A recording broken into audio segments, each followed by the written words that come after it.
Bienvenidos a todos una vez más a esta nueva edición del telediario sobre su cadena panafricana Africa Media. Al sumario de esta edición, China, Cuba, Arabia Saudita, Rusia y Marruecos son los nuevos miembros del principal órgano de los derechos humanos de la ONU. En la República Democrática del Congo, ningún acuerdo encontrado entre el gobierno y los rebeldes del M23 que se reunieron en Kampala. Y en Israel, Netanyahu da marcha atrás en el proyecto de construcción de 22.000 viviendas.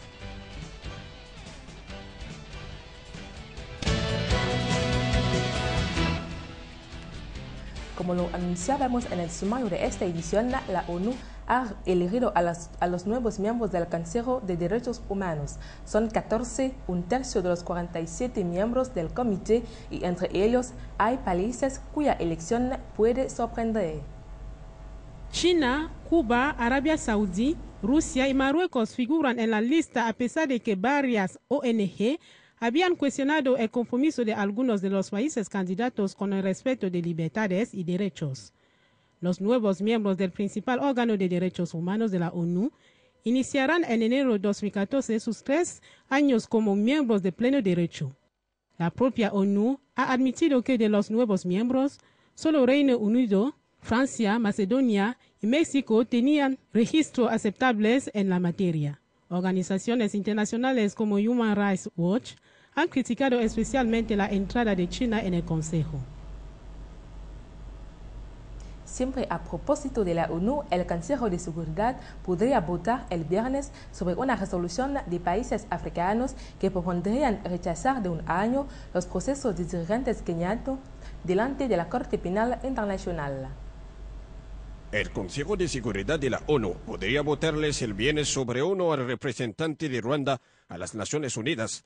Eugenio Richard Gassana les señaló a periodistas al final de discusiones al Consejo de Seguridad en Nueva York que los estados africanos crecían para un voto esta semana sobre un proyecto de resolución. El embajador adjunto de Ruanda, Olivo Duhunrijeje, precisó más tarde a la AFP que habría un voto el viernes sobre una resolución que le llamaría a reportero de edad de 1 año los procesos para crímenes contra la humanidad del presidente Uhuru Kenyatta y del vicepresidente William Ruto. Los países europeos se dicen, no obstante, confiados en el hecho que la resolución no recogerá bastante apoyo entre los 15 miembros del Consejo para ser adoptada. William Ruto, el primer hombre de Estado en ejercicio apelado a comparecer en La Haya para crímenes contra la humanidad, en su papel presumido en las violencias que habían seguido las elecciones kenianas de finales de 2007, donde más de 1,000 personas habían estado matadas, defiende no culpable. La resolución de países africanos que propone rechazar de 1 año los procesos de dirigentes kenianos delante de la Corte Penal Internacional, anunciaron diplomáticos el martes. Las posibilidades de armonía sobre un documento susceptible de reglamentar políticamente el conflicto entre el gobierno de la República Democrática del Congo y los ex rebeldes del M23 parecían los martes muy delgados al día siguiente del fracaso de la firma de un acuerdo a Kampala. El presidente keniano también es acusado de crímenes contra la humanidad y también rechaza las cargas retenidas contra él. Ruanda es uno de los países que hacen más presión, siendo uno de los 3 estados africanos actualmente miembro no permanente del Consejo. Hablando siempre de la ONU, el Consejo de Seguridad aprobó el envío de 4.000 soldados suplementarios de la Unión Africana en Somalia para un periodo de 2 años, haciendo pasar a las tropas de AMISOM la misión de mantenimiento de la paz presente desde 2007 a 22.000 hombres. La decisión de designar a 4.000 soldados suplementarios a la AMISOM y de aumentar la ayuda de la ONU al ejército somalí traduce el hecho de que Somalia está considerada como una prioridad, en particular por Gran Bretaña y los Estados Unidos. Al mismo tiempo, Francia hace frente a retenciones importantes para enviar cascos azules en la República Centroafricana. París dice haber aceptado el apoyo aumentado de Somalia a condición de que esto no penalice a la República Centroafricana. La ayuda de la Unión Europea a la Unión Africana va a pasar de 220 a 325 millones de euros, pero hay que también encontrar fondos en el presupuesto de la ONU. Los diplomáticos franceses dicen esperar que la palabra genocidio pronunciada al Consejo de Seguridad sea bastante fuerte para que los donantes superen sus retenciones y acepten financiar una misión de mantenimiento de la paz en la República Centroafricana. Siempre en Somalia, el balance de la tempestad violenta y de las inundaciones en la región de Puntland podría elevarse hasta 300 muertos y centenas de desaparecidos, según las autoridades somalíes. El gobierno de Puntland, región semi-autónoma que protege varios feudos de piratas, apeló a la ayuda internacional.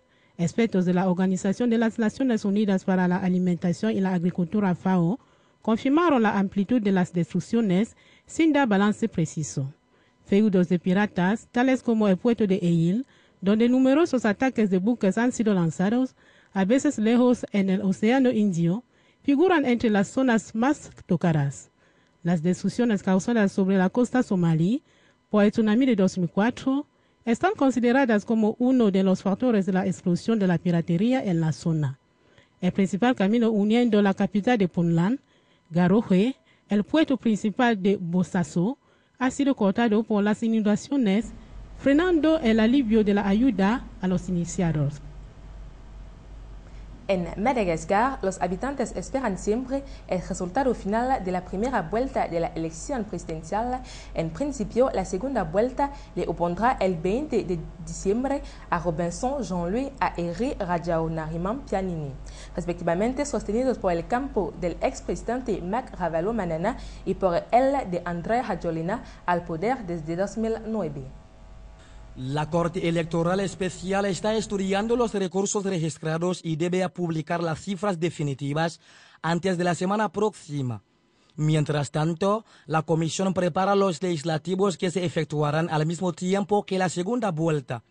Un desafío suplementario para este órgano porque la campaña electoral para ambas votaciones comenzará el 29 de noviembre, cerca de 2 semanas, indicó un miembro electoral de la Comisión. El boletín único sometido a una prueba en el momento de la primera vuelta de la elección presidencial es utilizado por primera vez por legislativos. Hay 119 distritos, esto significa 119 boletines únicos y en cada distrito contamos entre 8 y 38 candidatos. Habrá pues 2 formatos de boletines con arreglo al número de competidores. Las maquetas están en curso de elaboración. Deben ser enviadas la semana próxima en casa del impresor de África del Sur. Otra novedad, los distritos que cuentan con más de 250.000 habitantes estarán representados por 2 diputados en la Asamblea Nacional próxima. El número de sedes aumentó con relación a las últimas elecciones de 2007. Hoy hay 151 asientos que hay que proveer y 2.078 candidatos registrados por la Comisión Electoral. Hoy hay 151 asientos que hay que proveer y 2.078 candidatos registrados por la Comisión Electoral. Para el despojo de ambas votaciones emparejadas, CENIT previó reforzar los efectivos, pero la prioridad será concedida a la elección presidencial de la que los resultados sacarán antes de los legislativos. En la República Democrática del Congo, las posibilidades de armonía son un documento susceptible de reglamentar políticamente el conflicto entre Kinshasa y los ex-rebeldes del M23 parecían el martes muy delgadas al día siguiente del fracaso de la firma en Kampala. El ministro de Asuntos Exteriores congolés, Raymond Tshibanda, volvió a Kinshasa el martes y un alto responsable congolés señaló a la AFP que se acaba de enviar dinero para que el resto de la delegación ajuste las facturas de hotel y vuelva al país. Uganda, que asegura la mediación en las discusiones que se efectúan sobre su suelo desde diciembre entre Kinshasa y los rebeldes, tiene como veo certificar que ambas partes quieren concluir. No somos optimistas, indica un diplomático, después de haber vencido militarmente a los rebeldes del M23 el 5 de noviembre con apoyo de la misión de la ONU, MONUSCO. El gobierno congolés había indicado claramente que no contaba con firmar acuerdo con una entidad que no tenía, según él, ninguna existencia. Según fuentes diplomáticas, el gobierno congolés ha estado sometido a una presión fuerte internacional, en particular de la enviada especial de las Naciones Unidas para la región de los Grandes Lagos, Mary Robinson, y de su homólogo americano Russell Feingold, para firmar, a pesar de todo, un acuerdo con el movimiento del 23 de marzo, el M23, pero Kinshasa manifestó su negativa de validar un texto que había sido rubricado por ambas partes antes de la derrota final del M23 y considera que su victoria cambia el proceso. En la República Centroafricana, mientras que las patrullas conjuntas de la FUMAC, Fuerza Nacional de África Central, con la policía y la gendarmería habían devuelto los elementos de sílica, asistimos estos últimos días a una serie de incidentes de la ex-rebelión. Un esfuerzo financiero que corre peligro con molestar el envío de cascos azules en la República Sudafricana. La decisión de destinar a 4.000 soldados suplementarios al AMISOM y de aumentar la ayuda de la OU al ejército somalí traduce el hecho de que Somalia está considerada como una prioridad, en particular por Gran Bretaña y Estados Unidos. Al mismo tiempo, Francia hace frente a retenciones importantes para enviar cascos azules en RCA. París dice haber aceptado el apoyo aumentado de Somalia a condición de que esto no penalice RCA. La ayuda de la UE a la UA va a pasar de 220 a 325 millones de euros. Pero hay que encontrar también fondos en el presupuesto de la ONU. Los diplomáticos franceses dicen esperar que la palabra genocidio pronunciada en el Consejo de Seguridad sea bastante fuerte para que los donantes superen sus retenciones y acepten financiar una misión de mantenimiento de paz en RCA. Continuemos con esta información en breve en Egipto, donde la justicia egipcia levantó el estado de emergencia y el toque de queda. El gobierno ha anunciado que respetará la decisión de un tribunal de anular las medidas excepcionales que adoptó el Ejecutivo el pasado mes de agosto, después de que las fuerzas del orden reprimieran las manifestaciones masivas a favor del presidente islamista destituido Mohamed Morsi. En la calle hay reacciones desiguales. Algunos vecinos de Cairo afirman que la inseguridad es aún muy grande y que el toque de queda debería extenderse. Otros replican que estaba afectando a los negocios. Vigente desde mediados de agosto, el toque de queda y estado de emergencia han permitido al ejército realizar redadas y detener a miles de personas sin necesidad de una orden judicial. Fuera de las fronteras africanas, rendimos ahora en Israel, donde el primer ministro Benjamin Netanyahu debió anular un proyecto de construcción de 20.000 viviendas anunciado por el ministro de la Vivienda, que había suscitado la inquietud de Washington y las críticas varias de los palestinos. Netanyahu da marcha atrás. El primer ministro israelí ha suspendido la construcción de 24 nuevas viviendas en Cisjordania, pocas horas después de que su gobierno emitiera un comunicado dando luz verde a los asentamientos. El plan incluía el conflictivo enclave a las afueras de Jerusalén.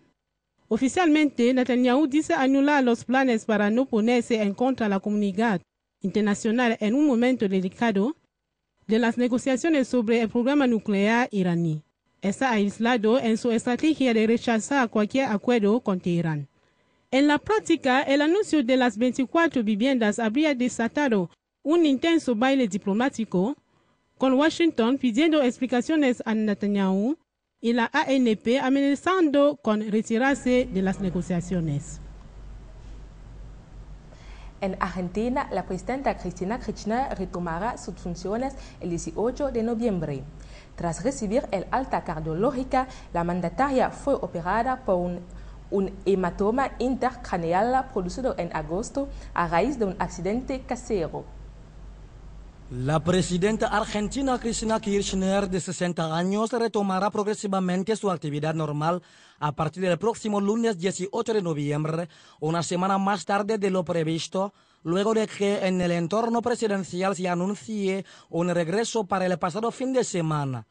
Cristina Kirchner recibió el lunes el alta cardiológica después de haber obtenido el alta neurológica y neuroquirúrgica tras su operación por un hematoma intracraneal producido en agosto a raíz de un accidente casero y la detención de una arritmia. Pero cabe resaltar que en la espera de nuevos exámenes que deben realizarse el 8 de diciembre, la mandataria retomará con progreso la gestión según sus alrededores. Hasta el lunes, el ejecutivo quedó interinamente a cargo del vicepresidente Amado Boudou. En Rusia, los 30 miembros del Arctic Sunrise arrestados por protestar en una plataforma rusa en el Ártico llegaron este martes a un nuevo centro de detención en San Petersburgo, jurisdicción que ahora se ocupará de su caso. Entre los activistas se encuentran 2 argentinos y una brasileña.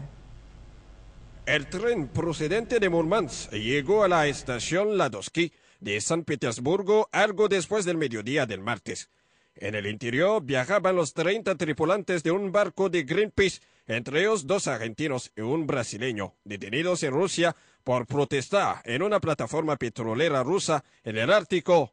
De acuerdo con una fotógrafa de la organización ecologista, el último vagón donde eran trasladados los militantes fue desenganchado del convoy y retirado a un lugar de la estación Ladovsky, lejos de la prensa que tenía vedado el acceso a este sitio. San Petersburgo, que debería ofrecer celdas más cálidas que las de Murmansk, será ahora la jurisdicción que instruirá el expediente, señaló el Comité de Investigación de la Justicia. Los tripulantes del Arctic Sunrise de Greenpeace, oriundos de 18 países diferentes, fueron detenidos en septiembre pasado y recluidos en Murmansk, noroeste de Rusia, después de ser acusados de piratería, por lo que podrían haber sido condenados hasta 15 años de cárcel. El Comité de Investigación resolvió que enfrentarán cargos por vandalismo, lo que prevé hasta 7 años de prisión. Entre los activistas figuran los argentinos Camila Speciale y Hernán Pérez Orsi, así como la brasileña Ana Paola Maciel. Gracias por su amable atención. La información continua sobre Africa Media.